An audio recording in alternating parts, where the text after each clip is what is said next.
কিছু বছর পর। তখন আর বিটিএস নামক কোনো ব্যান্ড নেই। তখন বিটিএস এর 7 জন মেম্বার কারো স্বামী, কারো বাবা নামে পরিচিত। সামাজিক নিয়ম হোক বা পরিবার, সবকিছুর জন্য আমাদেরও যেতে হবে শ্বশুর ঘরে।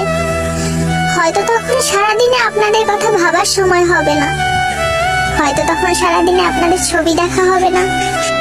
সারাদিন হাজারো ব্যস্ততার পরে যখন ক্লান্ত শরীর প্রশান্তি চাইবে, তখন বিছানায় শরীর এলিয়ে দিয়ে বালিশে মাথা দিয়ে আপনাদের কথাই আগে মনে আসবে।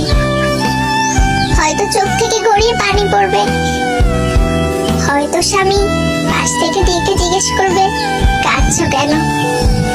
বুকে পাথর রেখে আর মুখে সত্য লুকিয়ে বলতে হবে হয়তো, বাবা মায়ের জন্য